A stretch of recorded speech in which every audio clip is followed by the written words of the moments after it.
प्रिय छात्र छात्राओं, आज हम ब्रिटेन के संविधान में मंत्रिमंडल और प्रधानमंत्री शासन व्यवस्था पर चर्चा करेंगे।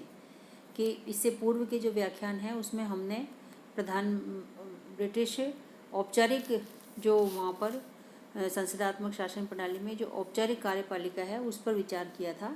आज हम वास्तविक कार्यपालिका पर विचार करेंगे। जैसा कि आप सबको विदित है कि ब्रिटेन में संसदीय शासन प्रणाली है जिसमें दोहरी कार्यपालिका होती है। एक वास्तविक प्रधान होता है और दूसरा औपचारिक प्रधान होता है। सत्ता का जो प्रयोग है वो औपचारिक प्रधान के नाम से किया जाता है और किसके द्वारा किया जाता है? वास्तविक प्रधान के द्वारा इसका प्रयोग किया जाता है। सम्राट और राजमुकुट की हमने चर्चा करी, तो सम्राट वो औपचारिक प्रधान है और कैबिनेट वास्तविक प्रधान है। कैबिनेट के बारे में विविध जो विचारक हैं उनकी अपनी अपनी मान्यताएं हैं। कुछ विचारकों की हम यहाँ चर्चा करना चाहेंगे, जैसे कि बैजहॉट ने ये कहा है कि कैबिनेट एक हाइफन है जो जोड़ता है, एक बक्सुआ है जो कि कार्यपालिका और व्यवस्थापिका को साथ में जोड़ता है। लावेल ये मानते हैं कि राजनीतिक मेहराब की आधारशिला है। राजनीतिक मेहराब क्या है? पूरा ब्रिटेन का शासन, जिसकी आधारशिला क्या है? ये मंत्रिमंडल है। रैमजे मोर ये मानते हैं कि कैबिनेट राजा रूपी जहाज का परिचालक तंत्र है। मेरियट ये मानते हैं कि कैबिनेट वो धुरी है जिस पर संपूर्ण शासन व्यवस्था चलती है। कैबिनेट का महत्व तो वहाँ पर हम देखते हैं कि सदियों से चला आ रहा है। आज तो स्थिति ये है कि सभी देशों में, चाहे कोई भी देश हो, ब्रिटेन को ही छोड़ दिया जाए, बल्कि पूरे विश्व में धीरे धीरे सभी देशों में कार्यपालिका क्या है? ज़्यादा शक्तिशाली होती जा रही है। अतः ब्रिटेन का सम्राट वहाँ औपचारिक प्रधान बनकर रह गया है। कैबिनेट का क्या अर्थ है? पहले ये जानना जरूरी है कि कैबिनेट का क्या अर्थ है। कैबिनेट वास्तव में वो समिति होती है जो प्रधानमंत्री के नेतृत्व में कार्यपालिका शक्तियों का प्रयोग करती है।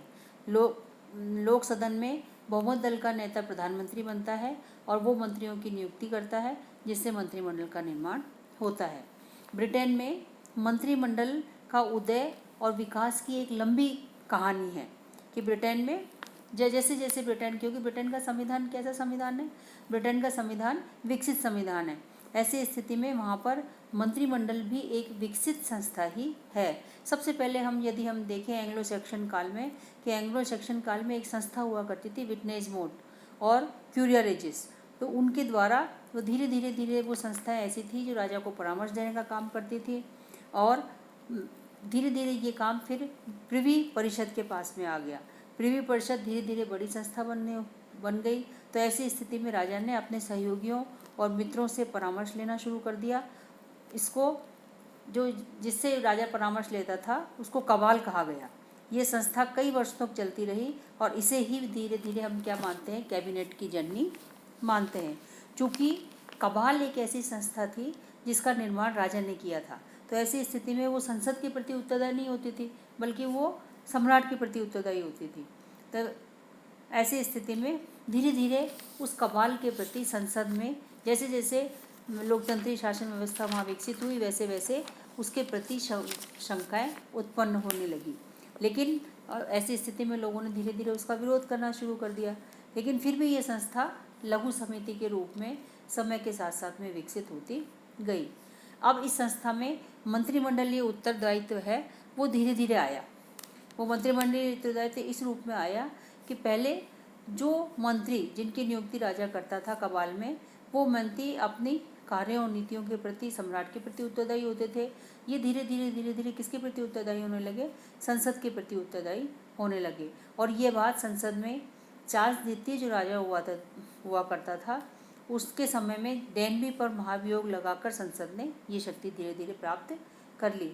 और अब क्या है? मंत्रिमंडल संसद के प्रति ही उत्तरदायी होती है।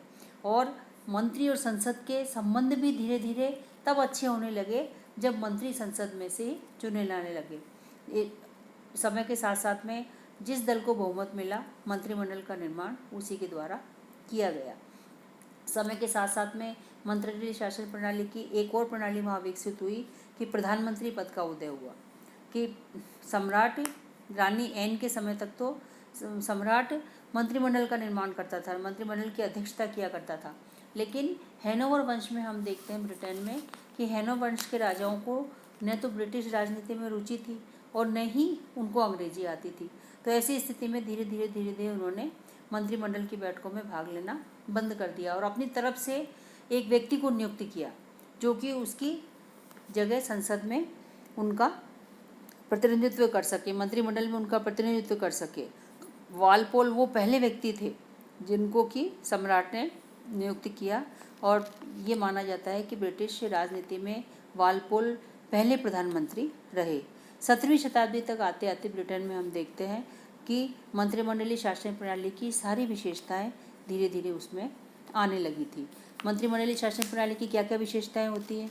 मंत्रिमंडलीय शासन प्रणाली में संसद, जो मंत्रिमंडल के जो सदस्य हैं वो संसद से लिए जाने चाहिए, ये हमने पहले ही प्राप्त कर लिया। एक ही दल के राजनीतिक दल के सब होने चाहिए, मतलब राजनीतिक सजातीयता होनी चाहिए, ये भी 17वीं शताब्दी तक वहाँ पर हो गया था। इसके बाद में संसद में बहुमत होना चाहिए उनका, लोक सदन के प्रति वो उत्तरदायी होने चाहिए, सभी प्रधानमंत्री के अधीन होने चाहिए, उनमें जितनी भी कार्रवाई की जाए वो गुप्त रहनी चाहिए, सम्राट की वास्तविक शक्तियों से अलग होनी चाहिए। तो धीरे धीरे ये जितनी भी विशेषताएं हम देखते हैं कि मंत्रिमंडलीय शासन प्रणाली की जितनी विशेषताएं हैं वो धीरे धीरे ब्रिटेन में आती चली गई। 19वीं शताब्दी तक आते आते इन सिद्धांतों को सुदृढ़ता प्राप्त हो गई और मंत्रिमंडलीय शासन प्रणाली वहाँ पर पूरी तरह विकसित हो गई। मंत्रिमंडलीय शासन प्रणाली की जितनी विशेषताएं थी वो 19वीं शताब्दी में और सुदृढ़ रूप से वहाँ पर विकसित हो गई। मंत्रिमंडल का गठन कैसे किया जाता है ब्रिटेन में? ब्रिटेन में मंत्रिमंडल को औपचारिक रूप से वैसे तो सम्राट नियुक्त करता है मंत्रिमंडल को, लेकिन सम्राट क्या है, इसमें भी बाध्य है परंपराओं के आधार पर कि वो जो संसद में जिस दल को बहुमत मिले उसी दल के नेता को प्रधानमंत्री पद पर नियुक्त करता है। तो वैसे देखा जाए तो वहाँ पर प्रधानमंत्री का चयन किसके द्वारा किया जाता है? जनता के द्वारा किया जाता है, राजा के द्वारा सिर्फ औपचारिक रूप से उसकी नियुक्ति की जाती है। दूसरा, मंत्रिमंडल का गठन कैसे किया जाता है कि मंत्रिमंडल का चुनाव प्रधानमंत्री के द्वारा किया जाता है। मंत्रिमंडल के जितने भी सदस्य होते हैं वो यदि किसके संसद के सदस्य होने चाहिए, यदि वो संसद के सदस्य नहीं होते तो उन्हें 6 माह में संसद की सदस्यता लेनी पड़ती है। वहाँ पर ब्रिटेन में एक परंपरा है कि लाट सभा से भी कुछ मंत्रियों को लिया जाता है। ये प्रधानमंत्री की स्वयं की इच्छा पर निर्भर करता है कि वो कहाँ से कितने मंत्रियों को नियुक्त करता है। ये इसके साथ साथ हम देखते हैं कुछ एक और मंत्रिमंडल से संबंधित एक प्रश्न और हमारे सामने और आता है कि मंत्रिमंडल और मंत्रिपरिषद में क्या अंतर है। कि कई बार साधारण भाषा में लोग मंत्रिमंडल और मंत्रिपरिषद को एक ही मान बैठते हैं, जबकि राजनीतिक विज्ञान के विद्यार्थी होने के नाते हमें मंत्रिमंडल और मंत्रिपरिषद में जो अंतर है उसके बारे में भी हमें चर्चा करनी चाहिए। तो मंत्रिमंडल और मंत्रिपरिषद में अंतर क्या है? मंत्रिमंडल और मंत्रिपरिषद में पहला अंतर जो आता है वो आकार संबंधी, कि मंत्रिपरिषद एक बड़ी संस्था होती है जिसमें 70 से लेकर 90 तक मंत्री होते हैं, जबकि मंत्रिमंडल एक छोटी संस्था होती है जिसमें 18 से 22 तक के मंत्री होते हैं। पद संबंधी अंतर भी दोनों में होता है। मंत्रिपरिषद में कई श्रेणी के मंत्री होते हैं, जैसे कि कैबिनेट मंत्री, राज्य मंत्री, उपमंत्री, उप सचिव, संसदीय सचिव, ये सभी मंत्रिपरिषद में शामिल होते हैं, जबकि मंत्रिमंडल में सिर्फ कौन होते हैं? कैबिनेट स्तर के मंत्री ही होते हैं। वेतन संबंधी अंतर भी होता है कि मंत्रिपरिषद में कई श्रेणियां होती है, कम वेतन मिलता है उनको, जबकि कैबिनेट स्तर के जो मंत्री होते हैं उनको अधिक वेतन मिलता है। कार्य और शक्ति के आधार पर भी उनमें अंतर होता है कि मंत्रिपरिषद में जितने भी विभाग हैं, जैसे कि उपमंत्री हैं, उनकी शक्तियां कम होंगी, उससे ज़्यादा शक्ति राज्य मंत्री की होगी, उससे ज़्यादा शक्ति कैबिनेट मंत्री की होगी। लेकिन मंत्रिपरिषद में सबको एक जैसे अधिकार होते हैं, एक जैसी शक्ति उनको प्राप्त होती है। वास्तव में देखा जाए तो मंत्रिमंडल मंत्रिपरिषद का छोटा रूप है। मंत्रिमंडल का निर्माण कहाँ से किया जाता है? मंत्रिपरिषद से ही किया जाता है। मंत्रिमंडल के सदस्य मंत्रिपरिषद के सदस्य होते हैं, जबकि हर मंत्रिपरिषद का सदस्य मंत्रिमंडल का सदस्य हो ये बिल्कुल आवश्यक नहीं है। ये तो थी मंत्रिमंडल और मंत्रिपरिषद का अंतर। कुछ अंतर अब हम देखने का प्रयास करेंगे कि मंत्रिमंडल किस तरह कार्य करता है। जब संसद के अधिवेशन होते हैं तब सप्ताह में 2 बार मंत्रिमंडल की बैठकें होती हैं, और जब संसद के अधिवेशन नहीं होते हैं तब 1 बार मंत्रिमंडल की बैठक होती है। मंत्रिमंडल की सहायता के लिए कुछ मंत्रिमंडलीय सचिवालय होता है, अनेक स्थायी समितियों का चुनाव किया जाता है मंत्रिमंडल के द्वारा, वो उसके कार्यों में सहयोग करती हैं। अब मंत्रिमंडल के कार्य क्या होते हैं, क्योंकि मंत्रिमंडल क्या है, एक वास्तविक कार्यपालिका है। तो ऐसी स्थिति में यदि हम देखें कि प्रधान जो सम्राट के जितने कार्य थे वो सारे कार्य, सम्राट एक औपचारिक प्रधान है, उसी की शक्तियों का प्रयोग किसके द्वारा किया जाता है, मंत्रिमंडल और प्रधानमंत्री के द्वारा किया जाता है। तो मंत्रिमंडल के कार्य क्या होने चाहिए, जिसके हम कुछ बिंदुओं के आधार पर चर्चा करना चाहेंगे। मंत्रिमंडल के कार्य हैं, जैसे जैसे राजतंत्र से लोकतंत्र की प्रक्रिया हुई वैसे वैसे सम्राट की शक्तियाँ कम होती गई और मंत्रिमंडल की शक्तियाँ धीरे धीरे बढ़ती गई। उसकी शक्तियाँ के कुछ बिंदुओं के आधार पर हम उनको समझेंगे। पहले उसकी शक्ति कार्यपालिका से संबंधित शक्ति। कार्यपालिका संबंधी शक्तियों में, क्योंकि कार्यपालिका, मंत्रिमंडल कार्यपालिका है और कार्यपालिका का काम क्या है, कानूनों को क्रियान्वित करना। तो ऐसी स्थिति में सबसे महत्वपूर्ण शक्ति उसकी है कि देश की राष्ट्रीय नीति का निर्धारण करना। आंतरिक क्षेत्र में किस प्रकार नीति का निर्धारण किया जाएगा, विदेशिक संबंध क्षेत्र में किस प्रकार की नीति निर्धारित की जाएगी, ये सारी व्यवस्था, सारे राष्ट्रीय नीति का निर्धारण करना मंत्रिमंडल का कार्य है। दूसरा है प्रशासनिक कार्यों का उत्तरदायित्व, कि मंत्रिमंडल में विभिन्न विभागों के अध्यक्ष होते हैं जो विभागों का संचालन करते हैं, कार्यों की देखभाल करते हैं, प्रमुख पदाधिकारियों का चयन करते हैं। संसद में प्रशासन से संबंधित प्रश्नों के उत्तर मंत्रिमंडल देता है और प्रशासन के दोषों को भी वही दूर करता है। तीसरा मंत्रिमंडल का कार्य है समन्वयकारी कार्य, कि विभिन्न विभाग जो कि मंत्रिमंडल के द्वारा संचालित किए जाते हैं, और वो क्योंकि प्रशासनिक कुशलता के लिए आवश्यक है कि कार्यों का विभाजन किया जाए, और कार्यों का विभाजन यदि किया जाएगा तो कोई भी प्रशासन तभी सफलतापूर्वक कार्य कर सकेगा जब विभिन्न विभागों में आपस में समन्वय हो। तो मंत्रिमंडल विभिन्न विभागों की नीति संबंधी समन्वय करता है, उनके अधिकार क्षेत्र संबंधी विवाद उत्पन्न न हो इस बात की व्यवस्था वो करता है। मंत्रिमंडल से संबंधित दूसरी शक्ति है व्यवस्थापन संबंधी शक्ति।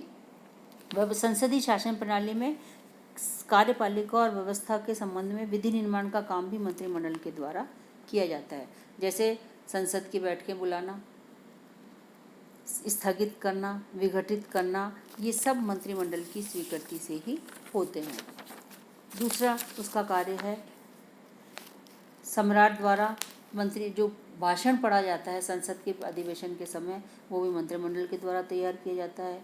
सह-परिषद आदेश मंत्रिमंडल के द्वारा निकाले जाते हैं, विभिन्न अध्यादेश मंत्रिमंडल के द्वारा निकाले जाते हैं।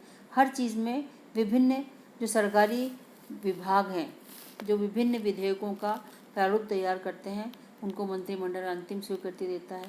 तो व्यवस्थापन से संबंधित काफ़ी सारे कार्य, एक तरह से व्यवस्थापन के कार्य में अग्रिम कार्य किसके द्वारा किया जाता है, मंत्रिमंडल के द्वारा किया जाता है।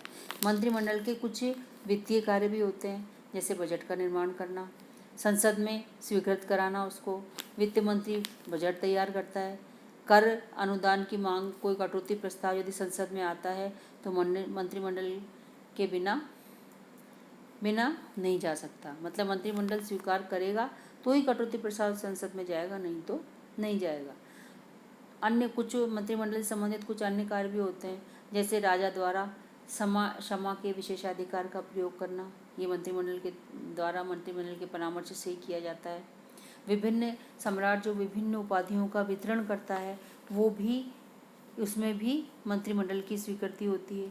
देश विदेश में जितनी भी नियुक्तियां की जाती है, राजदूतों की, वाणिज्यिक दूतियों की, ये सब सम्राट के द्वारा जितनी नियुक्तियां की जाती हैं उन पर मंत्रिमंडल की स्वीकृति आवश्यक होती है। विभिन्न न्यायाधीशों की नियुक्तियां जो कि सम्राट के द्वारा की जाती हैं, उन पर उसमें भी मंत्रिमंडल से स्वीकृति ली जाती है, मंत्रिमंडल से परामर्श किया जाता है। तो मंत्रिमंडल का एक बृहद कार्य है, वास्तविक कार्य जो संसद के वो कार्यपालिका के जितने भी कार्य हैं वो वास्तविक रूप से किसके द्वारा किए जाते हैं, मंत्रिमंडल के द्वारा किए जाते हैं।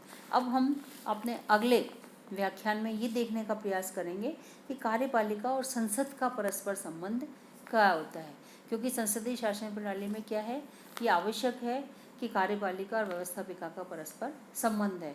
तो किस आधार पर संसद और कार्यपालिका का संबंध होता है, इस पर हम अपने अगले व्याख्यान में चर्चा करेंगे। अभी इसी के साथ में मैं अपना व्याख्यान समाप्त करती हूँ।